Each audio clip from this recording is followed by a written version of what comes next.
Welcome to the Weekly Juice Podcast, where we discuss all things real estate, personal finance, investing, entrepreneurship, and the many ways to achieve financial independence.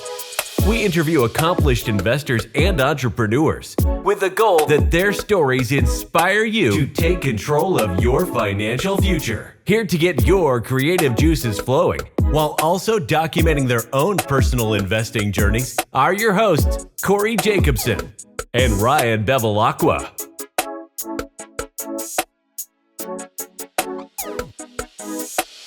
Welcome back to the Weekly Juice. As always, it's your boys, Ryan and Corey, here with another episode for you. Today, we had the pleasure of interviewing a power couple who are real estate investors in the creative financing space. And it's a full circle moment, actually. They started listening to our show about 4 years ago, and they still both had W-2 jobs. One was an accountant, and the other one was a paralegal. And they started kind of diving into financial independence, real estate investing, and eventually took the plunge, started taking action during COVID. I won't spoil the story too much, but COVID had a big thing to do with it and kind of having to take the reins of their finances. But fast forward to today, they have a business, a coaching business in the creative financing space that's set to do over $250,000, and their real estate business in the creative space, from rent to own, wholesaling, they have a ton of different lanes they go, is set to do over $400,000. And these individuals had W-2 jobs just a few years ago. Yeah, Mike and Jay, 27 years old, both of them, and they were able to escape their W-2 jobs, sort of out of necessity during COVID. Like Mike had a tragedy in his family, and he'll get into the story, but they were able to escape their W-2 jobs in 12 months. So 1 year, they took W-2 jobs that I don't know how much they were making, but from the sounds of it, they were in pretty high level W-2 jobs. They're working for like investment firms and acquisitions companies, right? That's kind of how they learned. But then they got into creative financing, and we throw the term around, but basically it's buying properties without any of your own money. How does that work? Listen to the episode, because we get all into exactly how they were able to make on a $160,000 home, they were able to make profit $140,000. Now, those figures are insane. And how do you do it? Now, creative seller financing, lease options, wholesaling. There's a number of different strategies based on how you can solve a problem for each of the sellers, subject to. So I don't want to get all the way into the weeds on the intro, but these two have a system that's built out. They have a formula for how you're able to leave your job if you want to. Now, it's not as easy as it sounds, but after listening to them, they kind of make it sound pretty easy. They have disposition where they're not outreaching. Deals come to them. They're spending money using paid ads on Facebook. They have text campaigns. It's all kind of working in the synergistic way. And it opens eyes, because it's exactly what Ryan and I haven't had an episode about this, but it's exactly what we're doing. We're in the creative financing space. We're doing a lot with virtual assistants and cold calling. It's starting to churn. We just started in January. We're going to have a podcast episode on it in the next few months as we start to get some deals. But that was why we wanted to chat with Mike and Jay, because they're a few steps ahead of us in that realm. And it's working full steam ahead. And it's one of those things that you can get involved in with little to no experience once you learn the game. I think you covered it. Honestly, I don't want to give too much away, because they really do go all in on the creative space. And it's just in the way, shape, and form of the market that it is today, I think this is the way to buy real estate, and they give you the how-to. And they have a coaching program where they work one-on-one with students. So I think without further ado, we bring them in and let them share their story. Let's do it. Having purchased investment properties as well as primary residences, we know how daunting it can be to find a reliable lender to secure financing for real estate in the market today. With the up and down of the market, high interest rates, and the complexity of the process, honestly, it can feel like a lot. So to help out our community, we decided to bring on probably the most important person, or one of the most important members of our personal real estate investing team, onto the show to help out our listeners. Our mortgage lender, Travis David of CMG Home Loans, has agreed to educate our community and assist anyone looking for real estate financing. Whether you're a real estate investor looking to fund your next project, or simply looking to purchase a primary residence, Travis will be able to help you and point you in the right direction. So he provides each of his clients with a tailored roadmap designed to guide them through purchasing their first investment property and strategically scale their portfolios over time. So if you're looking to either purchase your first residence, or maybe second residence, but a primary residence, or invest in real estate, Travis is your guy. Visit our website at www.juice, finesse-enterprises.com/need-funding to book a call with Travis to explore all the loan packages that him and his team currently have available. He'll also help assess your current situation and will work with you to map out a plan for the future. So just remember this, we can all win. This is an example we really wanted to help out our community and something we find people are lacking in a daunting process. So if you are looking for real estate financing, we have your back. Make sure to visit our website and Travis will take care of you. Assess your current situation. And have you been struggling to close more real estate deals? Maybe you're a flipper, wholesaler, or simply looking to purchase a long-term rental property. Having done our fair share of investing in deals over the years, we've learned just how difficult it can be to find high-quality leads and motivated sellers that you can work with. To help solve the problem for us within our business, we hired a team of professionally trained cold callers at REI Call Center who make up to 2,000 calls for us per day. They not only nurture leads that come in, but they also add the leads directly to a CRM, which is known as a customer relationship management software, for us to manage so we can keep everything organized. To take it a step further, they also set us up with a dialer, weekly training calls, and a file vault of documents including scripts and contracts. So if you're looking to take your real estate business or investing portfolio to the next level, visit our Instagram page. Our handle's @weeklyjuicepod, and click on the link in our bio to book a free 15-minute discovery call with REI Call Center today. Mike and Jay, officially welcome to the Weekly Juice podcast. It's so exciting to have you guys on the show. I think it's a long time coming. Just to give a little brief background before diving in on the show, you guys have been following the show for a long time, and you got the application for you to be on the show. And your story, just from reading it in the application, was super inspiring, and you've come an extremely long way in a very short amount of time and really took it serious when someone put out information on real estate investing and taking action. So I just want to set the tone. Like, one of the most inspiring stories I've read, and Corey and I were just chomping at the bit to get you guys on the show. It's so inspiring. So thank you for joining us, and we can't wait to share your story with our listeners. Awesome. Thank you both for having us. It's pretty wild. It's like going full circle. When we started, it was right when around you guys started watching you, and now we're here on the show. So it's awesome. So thank you both for having us. Thank you. Absolutely. We're excited to have you. So let's talk about, really briefly, pre-real estate. Let's talk about what you guys did for your 9-to-5s, maybe what you studied in school, and then how you kind of turned the corner and said, whoa, I think we need to become real estate investors. Absolutely. You take it away. So pre-investing, I was a real estate paralegal, and I went to school for criminal justice. I did a rotation at a law firm and landed in commercial real estate. That's what I liked. And I will have to say that I was the one that pulled Mike into investing into real estate, just because his dad invested some, and he would do like the toilet calls at night, and it wasn't what he liked, but I wanted a piece of the pie, so I pulled him in. Absolutely. And then we wind up where we met at St. Joe's in Philly, where we went to college. So I studied accounting, graduated, got a normal corporate job. I was a fund manager for a venture capital firm out of Princeton. So we were doing like multi-million-dollar real estate syndications, and I was doing the books for all that stuff. Great job, a lot of fun, got to meet really cool people, but there's always a ceiling. So when push came to shove, right around 2020 when we started this, COVID happened. And what happened was we all got sent home from work to go work from home. And my dad wound up passing away from COVID.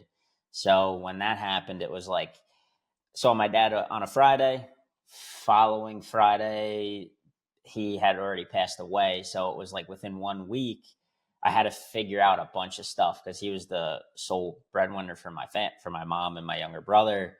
You know, my mom was with him for 40 something years. So at that point in time, you know, I kind of became like the man of the house. And with that being said, like my job really wasn't giving me flexibility. They gave me 1 week off. And I looked at Jay and I said, you know, if we're going to do something, I think now is the time we have to do it. Like, let's pull the trigger.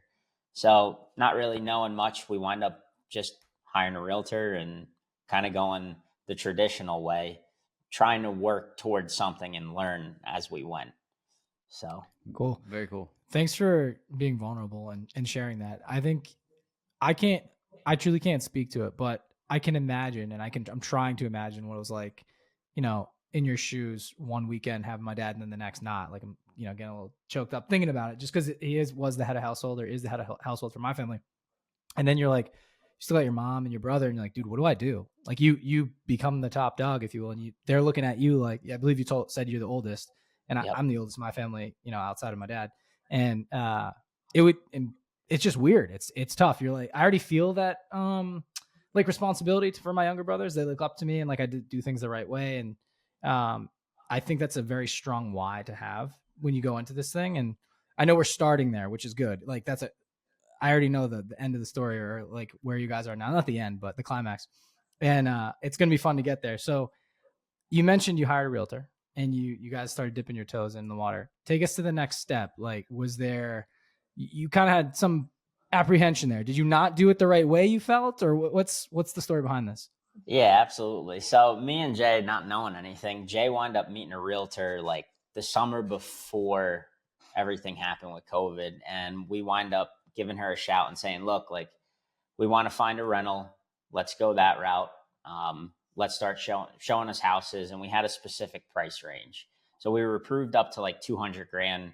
And we were trying to make sure that we cash flowed at least 300 per door. And like, we were being all like super to the penny and like making sure everything worked out well. So wind up getting an investment loan, 20% down, got a small little place, single family in West Kensington in Philly. So first rental property in West Kenzo. Really swinging for the fences. But Yeah, I know yeah, exactly what goes on in West Kensington, especially yes, West Kensington too. Yeah. yes. Okay. Continue. Yeah, so wind up getting a tenant in there. Honestly, she's still in there till today. Our first tenant, she never left. Section 8, love her. She's like family. But after that, we looked at each other and we said, well, shit, we just drained our savings. What are we going to do? And again, Jay being very creative, and that's why she runs a lot of the operations, kind of looked at everything and said, well, we have a problem. It's not going to stop us. How are we going to solve it? What are we going to do next? So during that time, there was a meetup, right, online. Yeah. And then that's kind of where our whole story started with creative finance, was on that online meetup. Cool. We can get into the creative financing stuff too, but I want to paint the picture for a lot of real estate investors out there. This happened to us. This happened to you. This happens to a lot of real estate investors. Eventually, you run out of your own money. That's just what happens. You're like, it doesn't matter how much money you're making. You could be making $1 million a month. If you're buying property and you're putting your own money into it, you're going to run out of your own money, because you're going to probably buy the amount of property that you can afford at that $1 million a month, whatever it is. So we did the same thing. We bought 3, 4, 5 properties. We have less personally now because one burned down, and we have our own portfolio. And then we're like, how can we expand this? How can we grow this? The route that we went is partnerships, syndications, limited partner, general partner, and then, owning percentages of the properties. Now we're into the creative financing space because we're trying to do both. We feel like we can be good at both. We're really good dot connectors.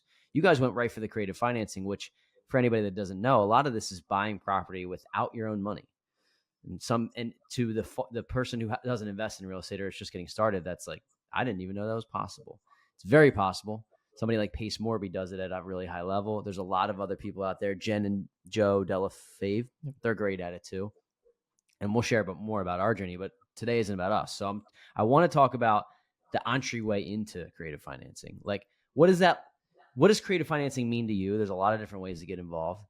What was your first deal like, and how did that go? And then maybe we can work our way up to where you are now. Absolutely. You take it away. So I think our first creative deal was one that I found, Yep. and it was a wraparound, wasn't it? Yep.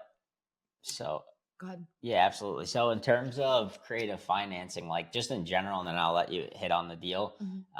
Creative financing, just as a whole, it's an umbrella term, and all it means is, just like you had said, it's buying a house without using your own credit, sometimes just not even using your own money, and not going through banks or anything like that. So biggest thing is creative financing isn't just sub to seller financing, wraparound mortgages. It's coupling bank loans with private money. It's doing things like novations, and we can get into all that. But it's just every single different way where a normal traditional buy it cash, resell it, or burr it doesn't work. And you could come up with a solution where everybody wins, everybody makes money. Cool. I'll give you some context on our side, and then you can talk about some of the deals you're doing. So some statistics, we've learned this recently. 80% of the market right now cannot get a traditional loan. 80% of the people buyers looking, cannot get a traditional loan. And that leaves, that there's 20% that can. So that 80% is a big number of people that can't go out and get traditional financing, which leaves a lot of room for the creative, a lot of room for you to go in there and buy properties and put. So what we're doing a lot of times is buying properties and then assigning a buyer to that property and then reselling it at a later date for more profit. That's kind of the high level of it. Well, it's rent to own real estate. Yeah, rent to own, exactly. So I just kind of wanted to paint that of how the creative would work in our space and why you're able to do it without using your own money, because what you're doing is procuring a buyer in certain circumstances, and the buyer that you're procuring is putting down non-refundable deposits. So they're the ones putting up their money. That's just one example. Let's get into maybe your first deal or a deal that you'd like to talk about and how that worked. You mentioned novations. I don't know a ton about novations. I don't know about you. So wherever you want to start, but how did the creative financing work out for you, and what maybe like the specifics on a deal? So before you get into it, I just wanted to say, we explain it in a way where it's like, because we do so much, we do the rent to own model too. So how we like to explain it to our students is like, you've got a toolbox, right? When you're investing, and as many tools as you have in that toolbox is as much of situations that you can problem solve for sellers.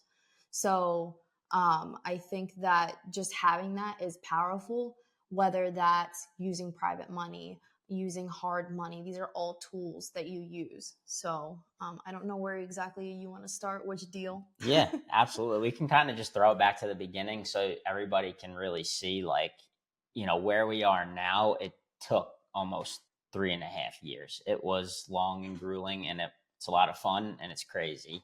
But where it really started was me and Jay wind up going on that meetup, finding coaches, right? Hired coaches. And from there, what we did was we said, well, we know we want to take this serious. We know we want to go full time. So we looked at each other and said, well, we're going to shoot for the ceiling. And we broke our lease and went and moved in with my mom to cut living expenses for like 8 months.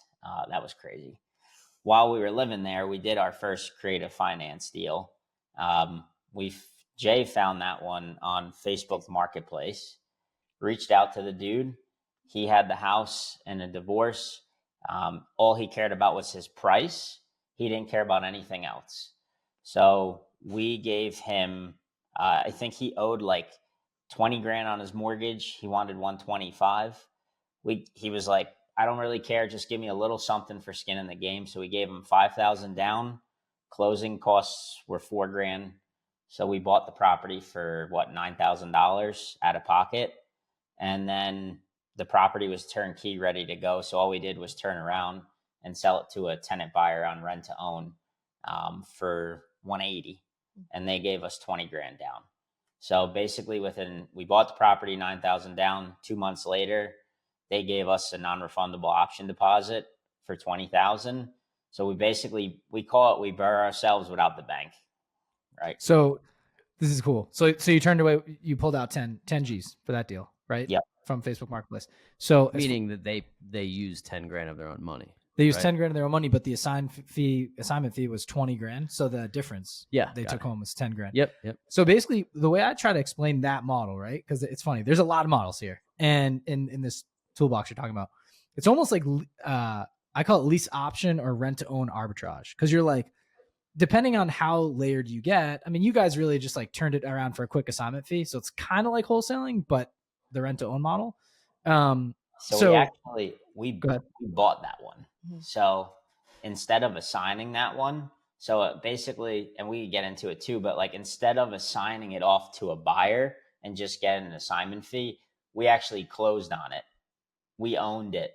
And then we found a family that was rent to owning from me and Jay. And then they were Got it. paying rent every month while also giving us a down payment. But we were seller financing it with the original owner. Yep. Catch me up with the original owner. With the 10 grand that you guys put in to buy it, right? You guys now have the note. Is he out? That's all he wanted was his 10 grand for the property, or do you still owe him the rest? So basically what we did, we bought it on what's called a wraparound mortgage. So basically it's a hybrid deal, and it's a sub 2 deal where we take over his underlying mortgage and the equity that we owe him. So he sold it to us for 125. He owed 20. We still owed him 100 grand in equity. That 100 grand in equity, he gave us a 5-year term, no interest, no payments, 5-year balloon. So over the 5-year period, we're just to pay his monthly payments to Wells Fargo, right? And in the intern, we're turning around and lease optioning it to a family who can't get qualified for a mortgage, and they're paying us rent every month and giving us a down payment. Exactly. So that's exactly what some of the deals that Ryan and I are getting into. And then your spreads there was the difference between the 120 that you bought it for and the 180 that you sold it for, right? Exactly. Plus, for people that are listening, just to frame this, you're not only making the difference between the 120 and the 180, which is that 60 grand, but you also are making the difference between the mortgage payment that you're paying to the bank. And this guy only owes 20%. So I imagine the mortgage was pretty low because it was probably done years ago.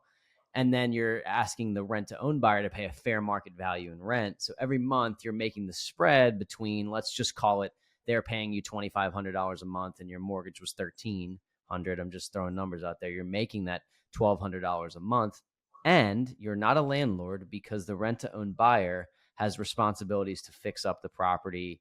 And because if they're going to be purchasing it, part of the rent to own deal is that they're making repairs, they're handling maintenance, you're just making the payment to the bank, and then they're paying you. So that's why we started to follow this model, and we're like, this makes a lot of sense. And finding it's crazy that you're able to find it on Facebook Marketplace. I bet a lot of people didn't realize that's a good option to go find deals. Absolutely. Yeah. I want to talk about that too. I'm glad you mentioned that. So I know how we're finding deals, and we have hired callers to do it on our behalf because, as you guys know, we're still managing our W-2s and trying to run this business as well. And I want to ask you, I know that's just one small lane. We'll get into the other ones, but when you're going through, at least for us, we've given a lead script to our call team, I should say. And for them, it's being that we hired overseas, it's hard for them to bounce lane to lane. Like, it's pretty much one lane. You can have one caller for one kind of strategy. That's how I feel. You might feel different. So we'll talk about that. But I also want to know, like, lead flow. I feel like you told us most of your leads have been found on Facebook. Is that true? And how are you guys, you don't have to give away all the secret sauce, but like, how are you guys collecting lead flow daily with all that you have going on? Absolutely. So right now, from Facebook and from whether it's referrals and all of our stuff, like I said, still social media, referrals, Facebook Marketplace, yard sale groups, and even some paid Facebook marketing ads. We've completed like right around 100 transactions in the past couple of years. And our main lead source on a daily basis right now is Facebook paid marketing. So we spend like $60 per day right now. But for the first year when we started, we did about 15 to 20 deals, just straight organic. So we didn't really spend anything for the first year to year and a half. Right? I mean, wow, that's awesome. So when you say deals, what do those mean to you? And the reason I'm asking it that way is I know you guys have a portfolio of about 6 units that you've kept to yourselves, right? Like, obviously we can talk about your portfolio eventually, but I'm thinking about like lead flow for your business and deal flow. Like, are you constituting a deal as something that you'll assign out on a wholesale deal or something you'll do a rent to own? Can you maybe walk us through the facets of your business and how everything works, so that way the listeners can conceptualize like how you guys go about, every single lane? Because for me, I'm thinking about this rent to own thing. I'm like, that could be one whole thing every single day. But it seems like you guys have a lot more going on. You take it away, because you're all about making sure that we capitalize on everything. Yeah, so when a lead comes through and we actually get it under contract, regardless of what we do on the back end or the dispo, if we get to closing with it, that is a deal for us. So it's closed. We had some type of We had some sort of foot in the door, whether we signed it, flipped it, novated it, closed on it. So in terms of like the 100 that we've done, that constitutes what the 6 that we've held, as well as assignment out, whether that was like novating it, just assigning it in terms of another investor buyer, stuff like that. Yeah. The reason I asked that, thank you, that's a lot of deals. Like 100, if you think about that, that's a lot of deals. And we say that tongue in cheek because you guys kept 6. We have about 6 as well. And you're talking about 100, dude. Like that, 94 more of those you've done something with. And that's a lot of brain power. And I don't know how to, I know what goes into a deal. And from the lead flow to connecting the dots with specific teammates of yours, and then getting it going on the appointment, then whether you're doing it virtually or you're doing it in person, then getting it under contract, then actually getting it to the next person. It's just a lot. So for 2 people, I'm like kind of shook on how you're doing 100 of these things. I know it's full time, and we talk about this all the time. Like, dude, if we were full time, can you imagine 8 hours a day? Like, we could get so much done in even 2 weeks compared to what we'd get done in 6 months. So I will put that out there, but maybe you could just give like a peek behind the curtain on how you're running the ship. And like, as you mentioned, you want to capitalize on everything. So how do you run it through that analyzer of like, okay, which route should we go with this deal? You know, because there's so many. Absolutely. So when we started, and again, I always like to just touch upon when we started, because looking at it right now, you're like, wow, they look like a great, well-oiled machine. But let me tell you something, like the amount of walls that we hit, and it's like, boom, all right, we got to refocus and then keep going. When we first started, we were doing everything, me and Jay, from lead generation, talking with sellers, transaction coordinating, which we can get into, which is a huge part of the business, and then dispositions, whether we were going to keep it and rent to own it. Trying to find a tenant buyer is a lot of work. Trying to find an investor buyer, that's a whole nother ball game, right? And how do you find them and what that looks like. So when we started, I would say for the first 6-7 months, it was just all me and Jay.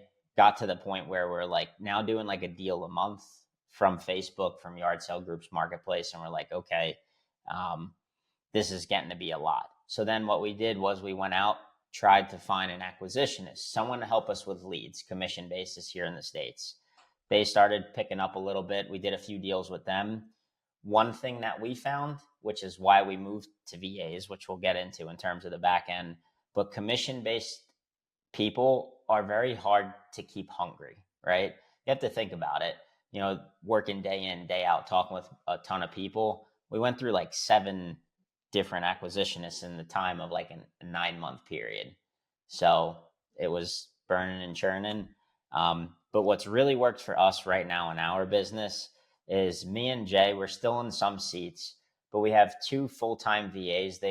We have coverage 7 days a week, 12 hours a day, talking to our leads. So they have a staggered shift where one is working 5 days a week and the other one's working 5 days a week, but they overlap. They run basically the script on all inbound leads that come through. We do everything via text message. So we focus primarily on inbound leads, right? So we don't do any outreach, no outbound phone calls, no outbound texts. We only rely on leads that are coming to us saying, I want to sell. Our VAs run the script via text message, and then we train every single day with our VAs at 9 a.m. in the morning for an hour. We go through our morning daily meeting, all their concerns, and then we train. And what that training looks like is them gauging motivation of a seller and them qualifying that lead so we know where it goes. Outside of that, we have a transaction coordinator who handles everything from when the deal gets under contract all the way through closing. And right now we are actually looking for a dispositions manager to help us. So Got it. So when you say that you do inbound texting, this is the paid advertising that you're using that is getting the text to come through you. And then you're creating some, I guess, qualifications through the text message. And then you're getting on the call with them after you find out if somebody's serious. Is that kind of how this works? yep. Okay, So cool. yeah, so basically they come through, they answer a bunch of questions based on the motivation that our VAs see for them. They'll say, hey, this one looks good to get scheduled, schedule right away for a phone call with him. If it's like on the cusp, they'll know what to ask or what to look for to kind of maneuver that and say, hey, maybe we need to talk this through a little more, or yeah, this needs to get on a phone call. And then they'll actually run ARV and all that good stuff like location analysis, stuff like that. So anything on the fence is really weeded out. Yep. And we have like a checklist we go down with our VAs. We have a question in our script, and it basically asks the seller straight up after qualifying them, are you open to seller financing? In a different way, more so like as if you would explain it to like your parents who don't really understand it. And if they are, yeah, this is amazing, or actually, yeah, it would be, but I have questions, those are our motivation gaugers, besides that what their why is, right? So for our VAs, we're telling them, hey, you have these indicators. Based on these indicators, you either book a call directly with the closer, who is right now, it's still me, right? Immediately goes into my calendar. I know I have to call them, or, hey, we need to do a market or ARV analysis, and we go into all that stuff. And remember that toolbox that I said, even if they say no, we don't just say, okay, this lead's gone. We ask them, hey, does cash work? You never know what cash price they're going to throw you. And then from there, we take it if cash works or maybe novation works. And that's where we are able to see the different plays we can do with that lead. Absolutely. Can you talk to the different plays? I think Corey and I are probably both thinking the same thing, right? It can become overwhelming if there's too many options for people, right? And especially for you guys too, who you have to analyze the deals and changing buckets all the time, or where you're going with this can get crazy if you have 10 different strategies you go for. So maybe explain all the strategies that you use. I'm hoping it's maybe like a handful. I mean, if it's more, let's talk about them. And then the one that I don't want to skip on is novation, because I've honestly never even heard of it. So I'd like to go into that. And then it's just going to give us an idea, because it's funny. We're doing these calls right now. And as we're getting on the calls, it's mostly trying to find the motivation to see if they're willing, if they have no mortgage, to go owner financing, if they have a mortgage lease option, right? And to explain this to a kindergartner, basically someone that they think they notice. They're like, oh yeah, I might be open to lease purchase. And then you explain, they're like, oh, I hate that. Like, nope, I need my cash right now. And they have no clue what you're talking about. So for us, I've been thinking about this. I'm like, we have callers going out for us. We could easily wholesale some of these deals for people that have this motivation, or just like flip it to someone else. But then there's the buyer list, and like, there's so many layers to this thing. So let's start here and talk about the exit strategies, or I guess dispo, however you guys kind of tailor that verbiage. I want to know what's in your arsenal and what lane you can switch from on every single call. Absolutely. So the way that we dispo comes down to acquisitions first. So we'll touch upon acquisitions. So basically, and I want you guys to use this too. So we have basically a question in our script after we ask everything. So from why to timeline to do you have any liens, to all that jazz, right? And the last question, we basically go into asking them, and this is still over text message. One way that we like to buy our homes is with seller financing. Depending on if they have a mortgage or not, we'll basically say, hey, if we were to go this route, we'd pay all your closing costs. We'll buy it as is. And what seller financing means is that we would take over the mortgage on your behalf. So you can just walk away and basically are you happy at that period of time? If they don't have a mortgage, what seller financing is we would just make you monthly payments every month, take care of all the upkeep, so then you can just move on, right? Getting their feel for it before we even hop on the call so it's introduced and it's not just smacked at them, right? Now, when we hop on a phone call, that is kind of where I handle all the phone calls with the sellers. So the best way to stay on track with a seller and the best way to keep yourself from feeling overwhelmed is to always have a script, right? Build out a script for opening and build out a script for closing. So because me and Jay have done this so many times, we actually record all of our calls and we built our closing call script from that to see what works and see what doesn't. And basically, I have a checklist that I go down. I start off by setting an expectation with the seller. How long is this call going to take? Asking them, is there any decision makers besides yourself who need to be on this call, right? And then we get right into it. So it goes from right down the line of, what does the house need? Building some more rapport, getting to know them better. What are your needs? If they told me on the text that they were cool with seller financing, but then they tell me that, hey, we have to get all of our cash now, I'm not even going to approach the subject of seller financing at the end of this call. I'm going right to cash. So it comes down to questions, right? And I'm building that relationship with them the whole time. I confirm the finances with them. How much do you owe? How much do you need? Even though they've already told me, I ask it again. And then I get into the seller financing with them and saying, look, I know when we talked, we had said if we can agree on this, this, and this, you'd be open to this. Is that still the case? Yes or no? Yes, great. And then I go into it. All it comes down to is seeing what they need out of it. Some sellers, after this call, actually, we're going to be writing up a deal. And the seller came to me and said, my daughter can't afford the home anymore. It's my second home. I want to get rid of it. I don't want the payment, but I don't want to take a haircut on it. So I said, well, if we want the seller financing route, I'll give you what you need, but typically I buy with no money down. So if I give you your price, how long would you give me to get you cashed out? And he said, I give you 10 years. So he's given us 10 years for us to get him cashed out for his like 50 grand in equity, no money down, just closing costs. And that's it. Wow. Those are the motivated sellers we're looking for. Yeah. And that's why, I mean, Jay, you mentioned earlier about problem solving. Really all you're doing is trying to fit people into the box that makes the most sense for them. And for people that are getting into real estate or trying to get into real estate, really all you're doing is problem solving. And you don't understand until you get into it what actually helps somebody. What may seem like that wouldn't help me, that doesn't mean that wouldn't help that person. And that person who said, yeah, I could take 10 years. You don't know what their financial situation is. They might have such a headache with this property that they're just like, look, if you can help relieve this headache, you can take the property.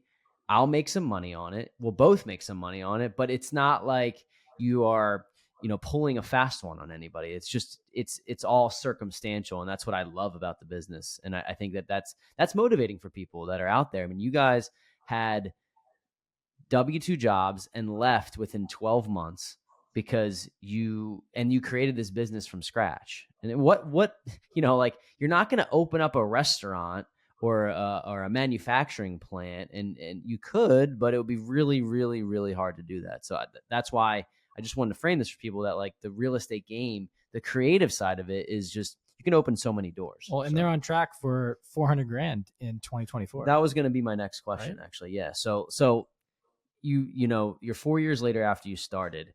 I want to tell people what this can do for them, right? So you've done 100 transactions. Maybe if you want to give us like an average of like what each transaction, I know they're all different, right? But pick a couple, pick a wholesale, pick a creative financing, and like what this either pays you monthly or what the end result was, so that when anybody's listening, like, I want to get into this, but if it's $400 per deal, then, you're not going to be getting very far. But these are big figures, a lot of these deals, and hence why you're able to live off of doing this full time. So give us an idea of like what your average wholesale deal is, or novation, or a seller financing deal, what that puts in your pocket. Absolutely. You want me to take Manheim because I love that house, and then you take what wholesale deal you want? You know them like the back of your hand, so I'll let the numbers guy take this. All right. So in terms of like, and I know that you had asked about acquisition and disposition strategies. I'll come back to all We'll get that. there. But Yeah, we'll in get there. terms of breaking it down, one of our rent to own properties that we still currently have till this day, it's going to be a close to a multiple six-figure deal when it's all said and done. And that one is the pure testament that goes to show you do not really need money to find these deals. You don't really need money to actually close on them, and they can make you a lot of money. So basically what happened was me and Jay, we did a live Facebook video. This is a house in Lancaster, Pennsylvania that we hold till this day. Jay posted a video on a live story. We were just talking about things we had going on. And at the end of it, we always are cognizant of, hey, what's a call to action? So we said, hey, if anybody has a house they're looking to sell, let us know. Jay's friend from high school, reached out and said, hey, my dad has a house, just bought it, looking to move. He can't list it. He owes too much. They're like, all right, say less. Let's do it. So we hopped on a call with them. And we wind up talking, push comes to shove. The guy needs like $6,000 or excuse me, $8,000 to walk away with. He owed $178 on his mortgage, 2.5% interest rate, took over his payments, and he walked away. I think we were all in for $14,000 at closing. That's what we needed. But we found a private money lender, my brother. And I asked him, I said, look, I'll pay you 10% or we'll pay you 10% interest on your money over 12 months. If you can bring the closing costs, down payment, and give us 3 months of holding costs. And he said, sure, no problem. So we borrowed the money from my brother, private lender. And basically what we did was we turned around. We bought that house all in for $178. We sold it to a tenant buyer 2 months later for $265 on a lease option, collected 15 grand down, and we net 600 a month on that one, clean. Great. So no money in the deal. I'm going to break this down even further. So you put $14,000 down, which wasn't your money. Okay. So you were able to collect a deposit that then covered what you put down, right? So Correct. You're able to pay your brother back $600 a month. That is actually pure cash flow because you don't have any maintenance. You just told me the spread was about 80 grand. Is that what you said between what you bought it for and what you sold it for? Yes. Yep. About $80,000. And Yep. in what time frame did you make that $80,000? Like when was the rent to own person? When did they close? So they haven't still closed yet. So they're still paying down our mortgage. We gave them a 5-year window to buy us out. One thing that we always like to go into to rent to own, and again, apologize for going off a little bit, but with rent to own, there's a really bad stigma around it because what a lot of guys do is or guys or gals, they'll turn around and they'll give the tenant buyer 1 to 2 years to buy them out. And if they don't buy them out, they tell them you got to leave and they keep collecting payments. But what have you done for your tenant buyer to allow them to improve to the point where they can now purchase the home from you, right? So we actually put them through credit repair and all kinds of financial literacy stuff to make sure that they can. And once they're mortgage ready, meaning that they've got their credit to a good standing, they apply for the mortgage and buy it from us, which is why we typically give them a little bit longer, but we also mark the price up a little bit more. Makes perfect sense. And then we didn't frame this for people. So yeah, who is a rent to own buyer? I mentioned earlier in the show that 80% of the people that are looking for mortgages can't qualify. So they might be people that are rent to own buyers. Sometimes rent to own buyers, you have a legitimate hiccup in your credit. Maybe it's a student loan or a medical bill that went haywire. You still make a lot of money, right? But you're not bankable to the bank because your credit might be in the 500s or 600s or 500s, right? Or another scenario is you're an entrepreneur yourself. Some of these are high-end homes. They're not all $100,000 homes. Sometimes they're people that have all this money. They're making a ton of money, but they don't have a W-2 job. So you need to have 2 years of seasoning to show the bank. So these people might have they might all have all the money in the world, all this cash, but they still can't get a mortgage. And that's who you're helping with the rent to own. I want to make sure people understand that, because sometimes there is a stigma with rent to own that it's, people that will never qualify, but that's not necessarily true. In fact, we know it's not true at all. It's around that 24-month mark that it takes a lot of people to qualify for loans, people that would end up getting qualified anyway. So I just wanted to put that out there, that that's who you're helping, people that want to be homeowners that need this credit repair. They need your help. And that's why I think it's such a great model. That's you're really lending a hand to others. Absolutely.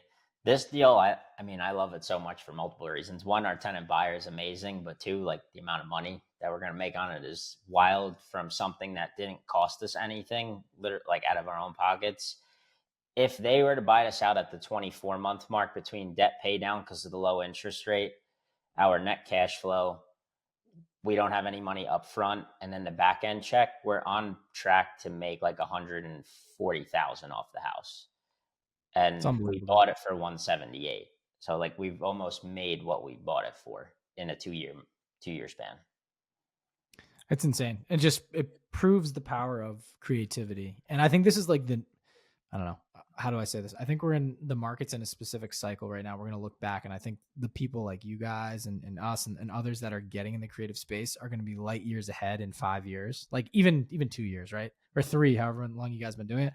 You're going to look back and you'll be like, you already did 100 transactions. I know you have 6 of them, but just looking back, interest rates are so high. People are thinking they can't buy. Investors are like, I'm just going to wait till the next time. But when you learn these skills, and it's not easy, trust me, like we've been going through training for like, I don't know, 2 months now, maybe a little bit longer, but and we're just getting the feel of it on the phones and like putting it into action. But it takes a lot of like persistence and like research. And we didn't even talk about the different facets. Like I want to get into like really fast, like talking about just the exit strategies that you guys keep in your back pocket, like how you're going to go through these deals, but then also I also want to talk about building your buyer list for people that you're going to eventually, if you're going to assign a deal out and not keep it yourself.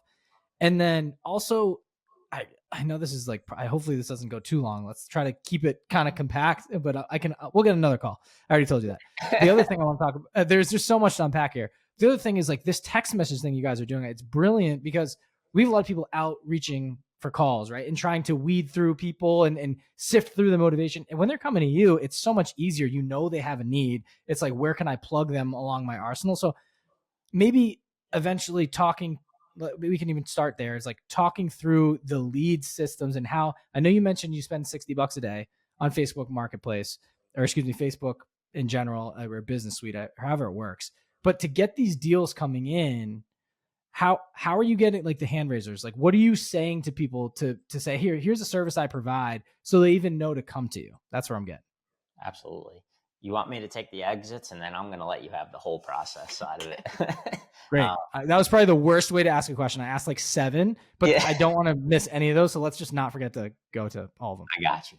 So first and foremost, the exit strategy. So basically when a deal's coming through the pipeline and we're looking at it and we're like, okay, if we can buy it on a wraparound mortgage, a mirror wrap, or seller's financing, that opens up a lot more exit strategies for us personally.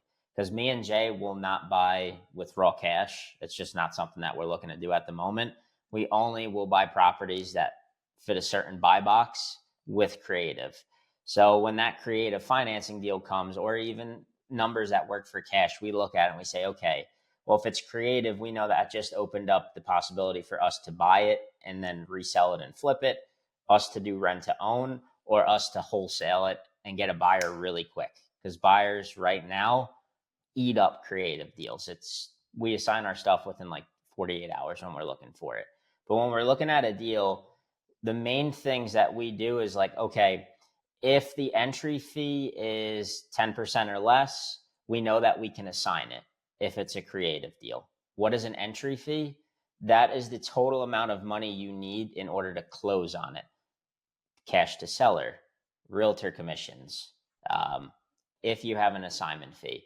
So we look at everything and say, okay, what is the best way that we can capitalize on this deal based on the terms that we've negotiated? And it is a little bit reverse engineered because going into that closing call, based on the seller's needs and their finances on the property, I kind of have an idea where the conversation is going to go. But let's just say a novation. I know you really wanted to know about the novation, right? So we have a seller right now. And what is a novation? A novation is a transaction where the seller is not open to doing creative finance for one reason or another, but you can't get the property cheap enough to assign it to a cash buyer, right? So 65 or 70% of ARV minus repairs. The numbers are too tight right there. And we won't make any money, and another buyer won't want it or make any money. How can we still get the deal done but capitalize on it and make money for us too, right? So typically with a novation, it's that middle ground where you want to call it partner with the seller or our white glove service, where we'll tell a seller, look, I can't give you what you're looking for in all cash. And if you're not open to seller financing, I just don't know if I can make it work. But what we can do is we can use our white glove service, and I'm going to use all of our resources, work with one of our friends in the area who's an agent, and I'm going to find a family to buy this house for you. I'll pay your side of the closing costs. I'll pay the realtor's commission. You don't need to do anything. I'll handle it all. You will see that the house is marked up on the market, but you're guaranteed your price. And then whatever's left over after we pay the realtor's closing costs and any basically small repairs that are needed for the loan qualification for that buyer, then we make the difference. So we had some specifics about like some of the process, and then we can wind down. But I know Mike's been hogging the mic. So Jay, do you have to get into the? No, it's all good. It's all good. This is really, really good stuff. So if there's the specific question, the process and going through it. I mean, you talked about novation, you talked about some of the strategies you guys use, and you're just keep going down the same path. I'm trying to think about this to get in as much detail as we possibly can. You mentioned you're talking about like offloading some deals, and I think there has to be at some point you have to have a buyer's list or someone that you're able to even give these deals to. So I want to talk about that. And then I also want to talk about just like the lead flow in general to be able to have these conversations with people. Like, how do they even know you guys offer these services to be like, oh, I'm going to go to Mike and Jay and have this conversation without feeling like abrasive, right? Or like a wall up, right? They're going to you with a problem and hoping that you have a solution. So it's like the exact opposite. So we always talk about how we're problem solving, right? So we see a lot of people market with, hey, I can pay all cash, all cash, all cash. But sometimes the all cash numbers, and the sellers know this, doesn't work for them. So they know when we say, hey, we can pay full price. So now they're intrigued. Now they're reaching out to us. Now they're saying, hey, what do you mean? Right? And they'll go down the questions that we ask them, intrigued of how are you going to pay full price? Right? And then that's when we get to pulling out all of these tools that we can use to be able to capitalize on that lead and walk them down those paths per se. Yeah, that makes perfect sense. I think that is a tool that we use on the phone as well. Like, I know you probably get a lot of calls from realtors, right? We're not a realtor, we're a buyer. We want to go direct to you. We want to save you that 6% that you're going to pay. And we're not a flipper. So we're not trying to buy your property for 60, 70 cents on the dollar. We are okay to pay full market value. And in the creative space, you can pay full market value and still create those spreads. It's all about, does that person have time to wait for their cash, basically? And a lot of times they do. A lot of times you just explained a number of scenarios where they're saying, look, they're in this situation. If you can save me my equity, we can lock that in. You can pay it out in 2 years, 3 years, 4 years. And a lot of people are okay with that. So that's why I love it. That's why I think it works so well. It's funny. Like, the reason I mentioned this is like, we're doing a lot of the outreach of saying, this is how we buy, right? And like, here, let's go to try to find the motivated sellers from PropStream and there's a My Plus Leads. There's a bunch of places you can get leads from, but you're calling and trying to uncover like, oh, is it an expired listing, for sale by owner, for rent by owner and uncover the motivation, try to nip it before they go on the market again. And there's a lot of nuance to it. So for you guys, you mentioned Facebook. I'm wondering if there's any other ways, like, do you just have a compelling story that you blast out and that costs like $60 a month, right? Like or a day. So I know it's an arbitrary number, and I'm just mind blown. Like $1,800 a month on paid ads. Basically, that's what they're doing. They're doing paid advertising. Paid through Facebook, right? So I guess, do you have your business page on Facebook and you're answering, DMs on Facebook, or are they coming to you via email? Like, give me some system stuff, because we're trying to build ours out, and I'm like, dude, there's so many things going on. So kids loving it right now. He's a systems guy. This is gonna get him going. So if someone gives me the system, I can do it. I'm an A player. I just fucking sometimes building the system out pisses me off, and it takes so long because it's information overload. I don't know if anyone listening driving just like feels me on this. Don't crash. There's so much shit going on always that like I feel like, oh, we could try this, we could do this, we could do this. Oh, they set up their system this way, we should try that. It's like, what works? And how do you guys just give me the system for the leads, because we can get on the phones, no problem. We just need them incoming, so that way we can give them, walk through our strategy. So hopefully he's holding a gun to your head. Tell me. It's good. Yeah, absolutely. So in terms of systems, I think, we use a CRM, right? But paired with our sponsored ads. So obviously we pay for Facebook to put these ads that we create out. And then these people just click a button, fill out a form, or click a button and send us a message that goes directly into our CRM, which we used REI software. And they'll message back and forth with our VAs, get that whole script answered, and we take it from there. And it's basically like a funnel. We have ads that we create, and they're literally just what you say out there, like on your business page. Like if you go to our business page, Roman for Homes, you can see all the different organic ads that we're posting, but some of them are the same ones that we're just paying Facebook to blast around. That's all it is. And then they blast around. You ever see on Facebook, it says get offer or something, like they click that, a form pops up, they fill the info out, and then it shoots into our CRM, and then our VA takes it over. If there's one thing I think like that I would pinpoint that has helped our business grow, that's just standard operating procedures. If you do not have them, if you just don't make it standard and every scenario is different, it's just not going to work, because their VAs are going to come to you asking 1,000,001 questions. That's where I get such a hiccup daily, not specifically for this business, but we have a couple of them going on, as you guys know, and you have them too. And like, we didn't even get into your coaching, which I know we got to wrap up. We'll plug that at the end, because obviously you guys know what you're doing. But for me, we have like a CRM for Weekly Juice, right? We have a CRM for our rent to own buying creatively space, and it's called Adelphia Property Solutions. Got to plug that. We just started it. And for us, the CRM, I don't love the CRM that we use. And so we're having trouble with the automations that are set up, and we're trying to simplify it a little bit, and to have forms where someone can click in and just populate the information, and then we can give them a call. It's so much easier. It's just a warm lead at that point, and then you can go to your options. At least we know they have a problem that we can potentially solve. Right now, we're on the other side. We're on the offensive. I would like to be on the defensive a little bit, just to have both ways going. So we'll pick your guys' brain on that, probably on a different call, because I think it's great to have both going. In the text message, I can't tell you how many people don't answer the phone these days. So if they're seeing a text message, you guys know, like if some random person calls you, you're not answering. I don't, depending on the age that you're in, most people, I feel like they're just like, if they didn't text me, it's not important. So that's it's smart to go that route. So thank you for that. That was what I was looking for. Yeah. And as we, first of all, we could talk for hours because there's so much to unravel, but I really feel like we gave people a good sense of how your business works. As we wind down the show, I want to touch on your future goals for the business. Like, where are you trying to get to, with your personal business in the next, I don't know, call it 3 to 5 years. And then also, I know you have a coaching service.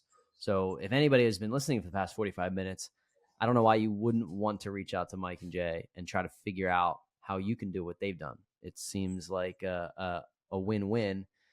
In today's day and age, I would highly recommend paying for somebody who's already done it to teach you. We've done it 4 times in different businesses. Sometimes it doesn't work out because we don't want to go down that route, and we learn that. Other times you're like, this is exactly what I'm looking for. And we feel like we found that. So A, what is the future goals with your business? And then B, plug your coaching program for us. Take it away. Okay, that's fine. In terms of future goals, really with this business, so we have a few different ones. We have our rentals and our rent to owns. That's just going to be always just acquiring and selling, and that's just going to be a funnel. But for our acquisitions business, or Roman for Homes, the one where we have our VAs and everything, our goal with that is to not grow it to like this mass scale where it's a 20-person team. Our goal is really just to scale the business enough to where we're scaled out of it and we don't have to be in it every day. Right now, we're still working on that. So we want to have like a strong team of like 6 to 8 people, have a couple VAs, have a couple dispo people, have a transaction coordinator, and have a couple people on the front end here in the States who are doing all the closing calls, writing up the contracts, and getting that stuff done. And then instead of me doing a lot of that front end work and working on still trying to get somebody for the back end, we scaled ourselves to the point where now we're just making sure everything is moving along like gravy every day. We go to our team meetings and we're focusing on the things that matter. That's actually our goal for like the next 2 years, is to really truly scale ourselves out of this one.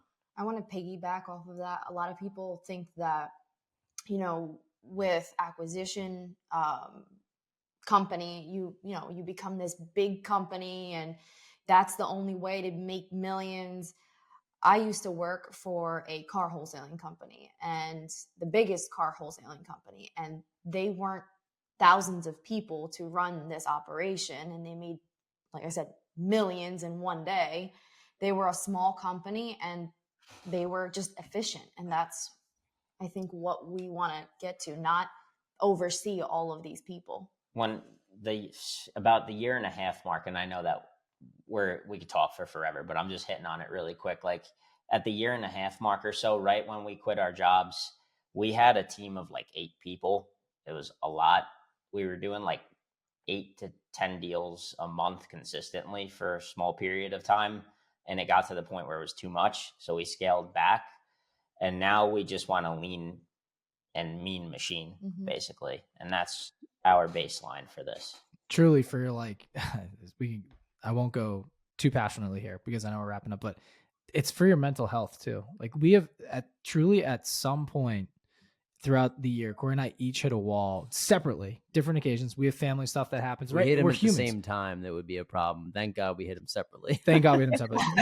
You guys know life happens. Yeah, it would be brutal, but it makes you think. You're like, dude, we have too much going on. Like truly, like 3 different businesses, and they all require those SOPs you talked about, and they're not the same SOPs. So it's like and we haven't hired out. So it's us 3 doing it, or us 2 doing it, I should say, and constantly checking it. Like, hey, dude, should we try this? Should we switch this? Should we hire someone else? You have some money coming in. Should we spend that to have someone teach us something? So you go through this cycle, right? And we've come to, I think 2024 was one of our, at least for me, it dawned on me. I was like, I got to trim the fat and like, and I don't think that's the best way to say it, but like kind of put blinders on and trim the things that aren't making the most money, or I have not the same passion for there, and the ceiling's not high enough, that like they need to go to the wayside, because we need to find the lane. We keep saying it, like we want to find something that can get us real estate full time.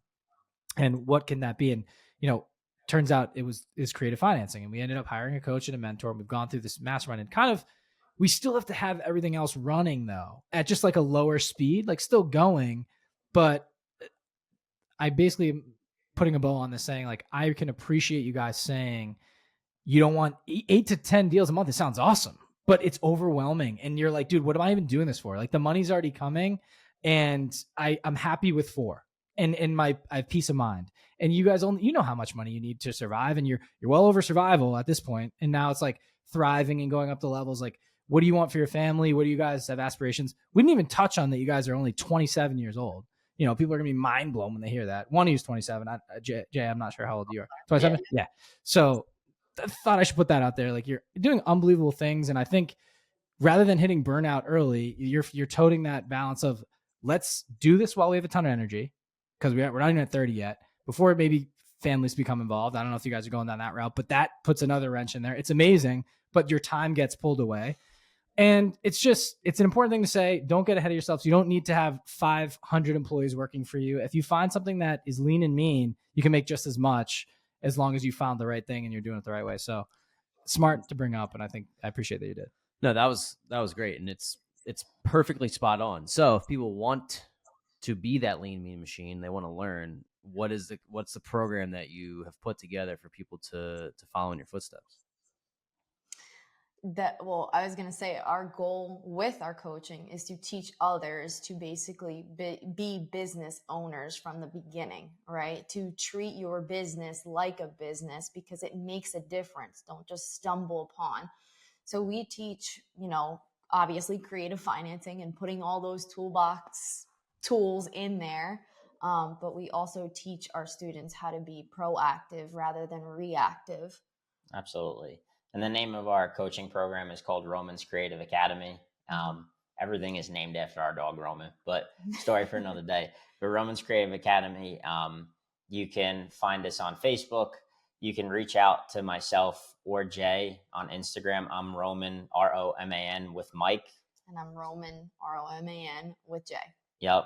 And right now we have a handful of students all around the country that we're teaching from how to get to basically ground zero all the way through the hiring process and starting up their business. And we do one-on-one coaching. So it's not like a group setting, although we sprinkle that in there because your network is your net worth. So we do one-on-one coaching. Yep. That's very important. I think things can get lost in group settings, and it's not one size fits all. Everybody has different goals and aspirations of where they want to get, building their own business, different markets, right? And obviously you can teach creative, but it spans over the states, and I'm sure you have people all the way to California. So, you guys, this was a great episode. One of my favorites. Truly, I feel like I hope I haven't said that the last couple, but okay. They've been good. They've been good, but this one, it really hits home because you guys are literally in our backyard, and for me and Corey, I think it's great because we can team up and meet in person and talk about this stuff, and that means a lot to me. Like, our coach is up in New England area, and it's awesome, love him. But to be just to be able to sit down and be like, dudes, let's just pull the computer out, let's go through this. It's nice to have people in your backyard to know you have a little bit of a resource and a team and people that you're fighting the same fight, which is awesome. And I'm just proud of you guys from where you've come. I mean, you mentioned you started listening to the show or getting into financial independence, real estate, literally 3.5, 4 years ago around COVID.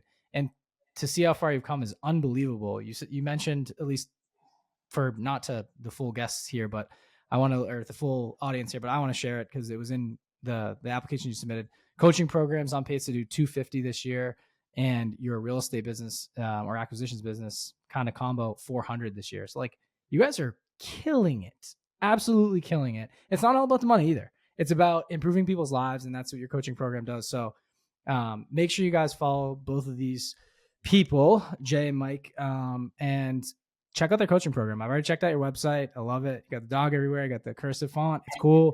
We're big fans, even from the outside, but we're looking forward to chatting with you guys more. And thanks again for coming on. Absolutely. Thanks for having us, guys. Thanks, guys. Thanks for tuning in this week to the Weekly Juice Podcast. If you liked what you heard, please leave us a 5-star review on Apple Podcasts, subscribe, and share with friends. The more ratings we get, the more ears we'll get on our show, and in turn, we'll be able to provide you with more high-quality guests. You can also find us on Instagram at Weekly Juice Pod, where we post daily tips and tricks and document our own journey towards financial freedom. Make sure to tune in every Wednesday to get your weekly juice.